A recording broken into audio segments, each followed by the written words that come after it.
Hi, this is Timothy Alexander White.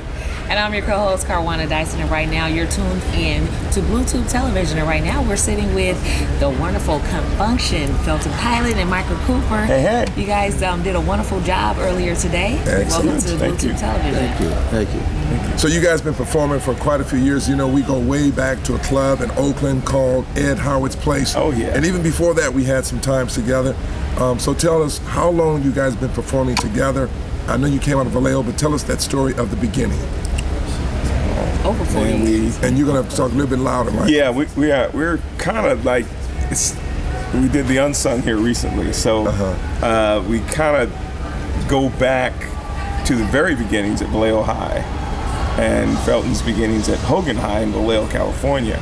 You know, Felton had a wonderful band called Interbreed. We had a band called Project Soul. So it goes that far back, and it's just funny how it all came together and just rushed forward. We had quite a few people help us along the way. We had quite a few. Our parents were really good about, buying us the instruments and keeping us together and keep us going down the straight and narrow. A lady by the name of Ann Martin, our bass player, Cedric Martin's mom, was our first official. Well, Jesse Kane. Right, Jesse Kane, and then Miss Martin became, and she sort of molded us into the right way of doing things. And with that in mind, Project Soul recruited, stole, hijacked, shanghaied Felton Pilate from the rival group, and off to Memphis, Tennessee we went, where we later became Confunction. Mm-hmm. So how did the name come about? Function, the absolute true nature and beginnings of the name come from a group called the Nightlighters. They had a song, and the B-side. I remember the Nightlighters. The Nightlighters, yeah, KG and all that. Yeah, KG and the Nightlighters. Right. Well, we played a festival with them. She's too young for that. Okay. She didn't know about the Nightlighters. I'll move it along. We played with these guys. They had a big horn section, and they went out to the pool one day. We had a big thing, a Unity Festival in Sacramento. These guys went out with a 5-piece horn section and rehearsed in their swimming trunks at the pool, and they played this riff, which later that night they played the entire song, and the song was called Confunction, spelled exactly the way we spell it today. We were so impressed by it that when it came time to change from Project Soul in Memphis, Tennessee to start recording, it was suggested to us that we needed a name change, and that was the name we chose.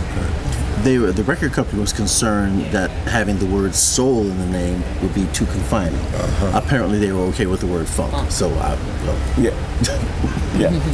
I know that you have experiences in writing music, but Felton, you know, you and I had an opportunity to work together as you wrote commercials and jingles, and we did an anti-smoking campaign, which I had a chance to do the voice, and you wrote the lyrics. And was it to Superfly? Or Pusher Man, I think it was. The Curtis Mayfield song. That's right. Pusher Man, you're right. Right. Are you still doing commercials? No, I haven't done. The last big commercial I did was for the California State Lottery. Okay. And they used Have you won it yet? Still trying. And they used it for several years. The Carol Williams advertising agency, Ms. Carol Williams, called me. She asked me, did I have a song with the word lucky in it? And I said, no. Why? She said, because I'm doing a presentation tomorrow morning at 9 o'clock to the California Lottery people, and if you had something, I'd like to submit it. And I turned to my clients who were sitting in my students and said, y'all gotta go. And I sat down and wrote a song that night, had it on her desk at 9 in the morning, and they used it for several years. Oh, great. Carol Williams is a great woman who's one of the big advertising agencies in Oakland. I believe she started in Chicago and was partly responsible for the Pillsbury Doughboy. That's right. And that's where she got her claim to fame. And a lot of people don't know that came from a black woman that did the Pillsbury Doughboy. Cool. You know? Yes. So if you weren't doing well, let's go back to this. When you and Michael first got together, that would be the original. How many original members are in your group now, still? Today's group encompasses myself, Felton, and Reverend Carl Fuller. Okay. And then I say Confunction 2, we started up somewhere around, I'd say 87. And at that time we had Paul Harrell, which, so we had 4 originals. The gentleman from the Michael Cooper solo band, Eric Young, and Kirk Clayton, and people we sort of met along the way as we begin to develop the new Confunction.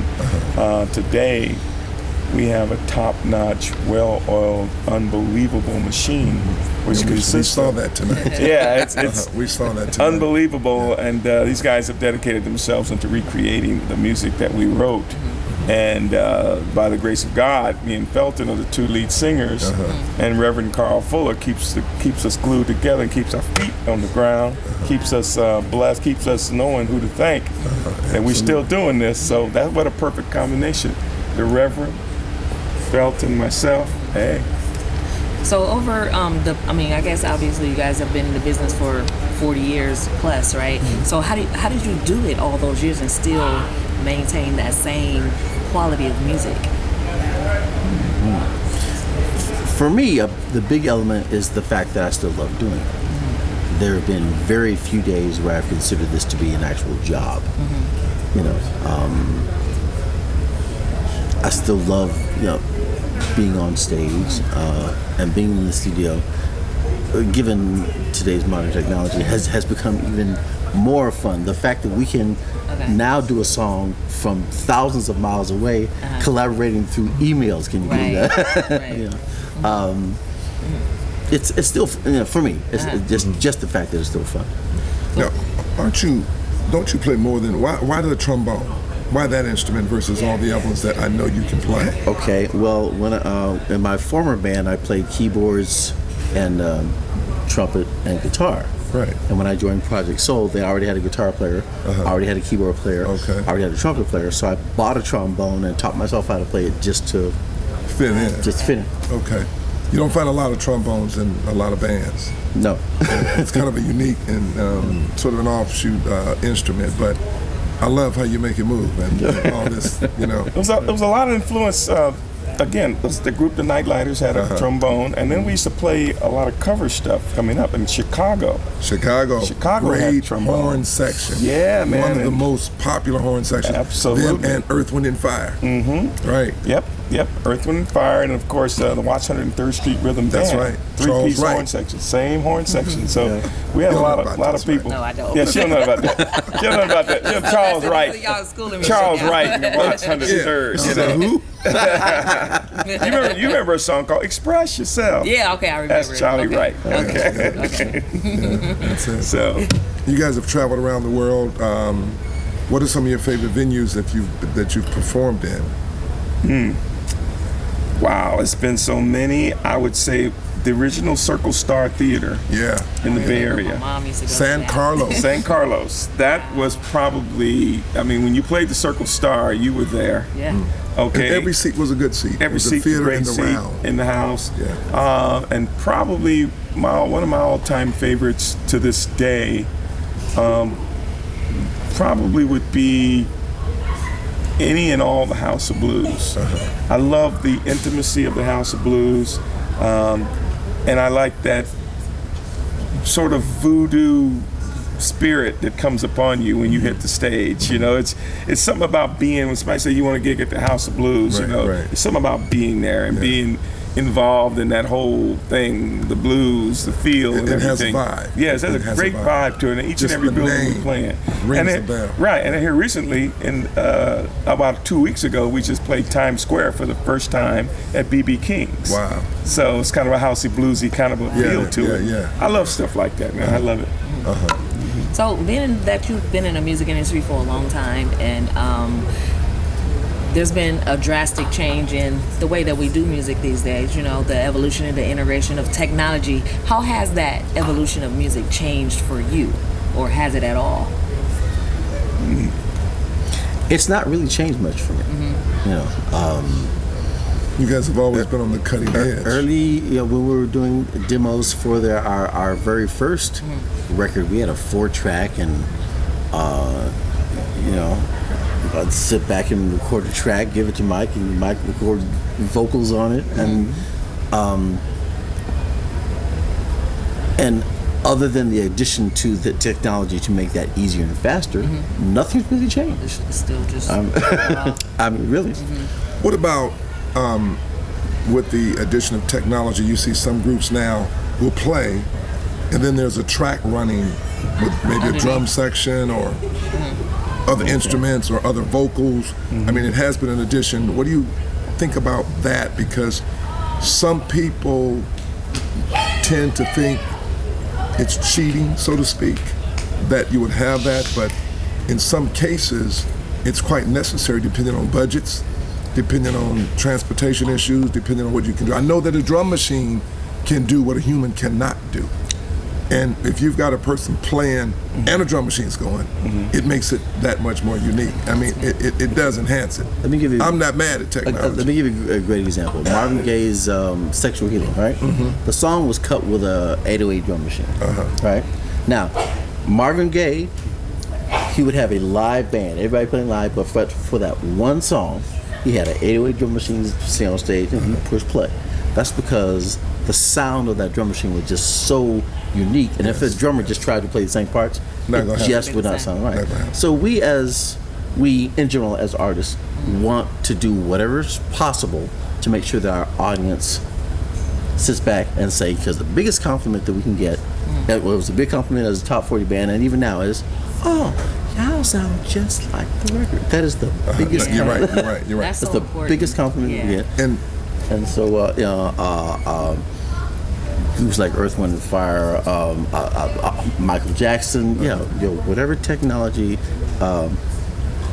that can help achieve that. A lot of groups, we doing on a couple songs. Michael's friend had a song called "Prove My Love."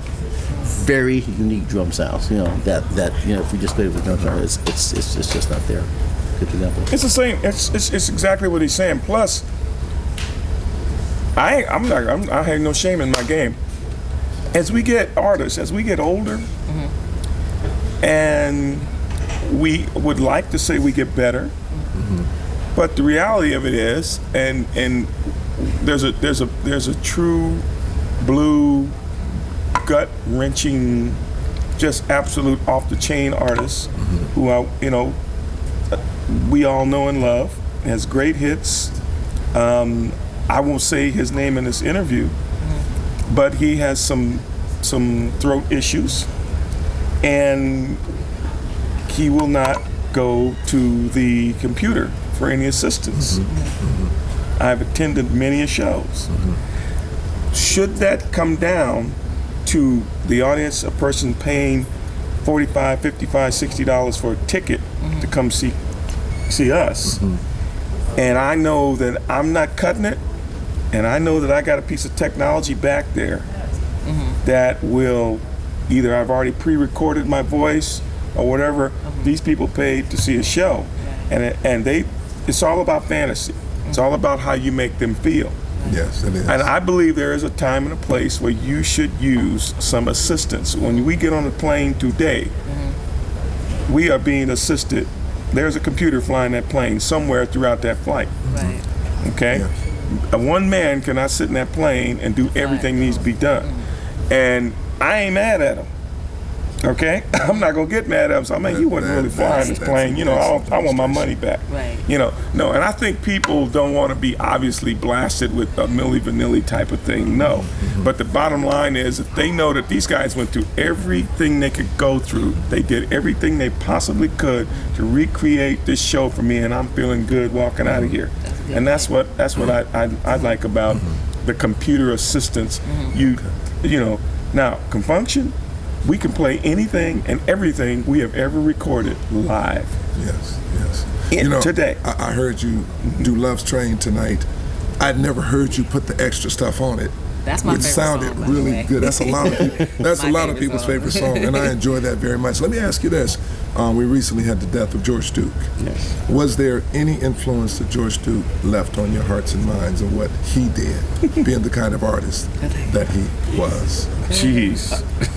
We didn't have time to play it tonight, but when we did our live CD, we added an additional song, which was George Duke. Okay. We call it "Throw It Up," but we used the Dookie stick as. Really? Okay. We were going to do it tonight. We just kept running out of time, getting these hits and running out of time. So tomorrow night we'll do it. Well, you got tomorrow night. Tomorrow night we'll do it. But yeah, George Duke. I go back to the days of, we used to come out. That was our entrance. We only had 1 or 2 hits, maybe 2, when we got our first tour, the Commodores. So they gave us 20 minutes in front.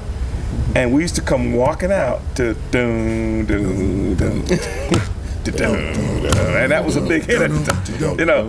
And we'd walk out to that, and half of our show would be just a walkout.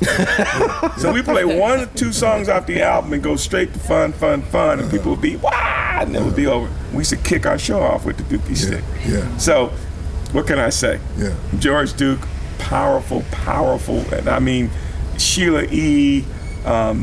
There's so many people that can testify that had the pleasure of working with George. Yeah. I've had the pleasure of meeting him. I met him on a cruise for the first time, and he was just absolutely wonderful. Just took time to talk and knew all about my band. I couldn't believe that George Duke knew about Confunction. Yeah. It was great, man, and God bless him and God rest his soul. I love him to death. George Duke had one of his albums was called Dream On, which is a song that Cedric and I wrote. Oh, is that right? Yeah. So I probably would have knew that if I read the yeah. Cedric and I wrote the title track for one of his songs, and you happened to hear it. I loved it. Had a chance to meet with him, work. So, his humble personality just totally belied his talent. You know, he's one of those people who just sit there, just calm. Reminded me of our former music teacher, Mr. Dave Froelich. Who just talked to you in this soft, just calm voice while he's all over the place. George was that thing. Yeah, kind of guy. He's cool, man. You had a solo hit. Absolutely. Tell me about that. 5 solo hits. 5. But the one, I believe, was your first one. Prove My Love. No, I'm talking about the dinner one. Dinner for Two. Dinner for Two. Dinner for Two. That was my favorite song. That song was produced by Felton. I knew that. Okay. Felton. When you listen to Dinner for Two, you're really listening to Confunction. He's a bad guy. Yeah, you're literally listening to Confunction. I mean, Felton is doing all the backgrounds, all the production, right? I'm following the guy who wrote it, Mr. Ron Everett. I know Ron. Yeah, Ron Everett. Ron plays golf now. He's a golfer. Yeah, still living in El Cerrito, up in the hills. He's still up there. He travels around. He goes to Florida, different places. Oh, he's a bad boy. He's doing a lot. I think I can get him in golf. He's a fantastic. You can tell him too. I'll tell him. I got you. I got you, Ron Everett. He can sing too. But it was a great collaboration, a great thing, and it did very well. One of the greatest videos I've ever taken part in ever in life was Dinner for Two. It was literally a 3-day shoot, mini movie. It was a movie team that lost their funding. Warner Brothers at the time, people in the video department, they didn't particularly want to do a video. 2 videos on myself. We hadn't reached that point in the album yet where they wanted to spend that kind of money. Fortunately, someone, Ife Trumley, knew of a guy who worked on this movie team, and they had lost their funding. So they were sitting, right, and they couldn't break. I mean, they couldn't go in there, couldn't go forward, they couldn't go backwards, so they had to sit in these hotels and do nothing until some kind of funding came through. And she went over and talked to him, and next thing we know, we had a 3-day shoot on Dinner for Two. We hired a director, and so Dinner for Two it cost $30,000, but it turned out being a $120,000 video. Okay. So it was just unbelievable, man. The wardrobe, the 3 locations, the actresses, and the tuxedo, the band, everyone was just great. You guys look good on that. It was a cool video, man, and it took me a long way. To this day, as far as, Love Train is the biggest Confunction song. To this day, Dinner for Two is the biggest Michael Cooper song. Right. Okay. And you got a new album coming out. Yes, indeed. January 1st. Balloon Drop 2011. 2014. 2014. And the reason I say that is because that gives us enough time to say the heck with it. If we're being wooed by a couple of record companies, if it doesn't happen, we'll make it happen, and we'll make it happen 2014. Record's ready to go, it's done, sitting there. We're constantly adding to it. We just got a song from the Charlie Wilson camp, a gentleman by the name of Wiley Morris, and he wrote a song, man, and it's unbelievable the way it came about. But the bottom line is we got one in the can. Okay. Right? It is smoking, absolutely. So it's called "It's Your Night." Get ready for it. Looking forward to it. Looking forward to it. Well, thank you guys. There's a lot of things I'm sure we can talk about. We can talk about things that happened in Oakland and you guys were a part of, but thank you so much for being here. We hope you've enjoyed your stay, your performance. We'll look forward to working you to do what you do. Thank you. And I think that'll be just about it for me, unless you have something to ask these fellas. Yeah, ready to rock with you guys again tomorrow night. All right, tomorrow. You know, if you call people on stage to perform, she will probably be one of the first ones in line to go up there and sing She Loves That. Okay. So thank you so much for watching Bluetooth Television. This is Michael Cooper, Felton Pilate of Confunction. Thank you so much. Good night. See you later. Afternoon.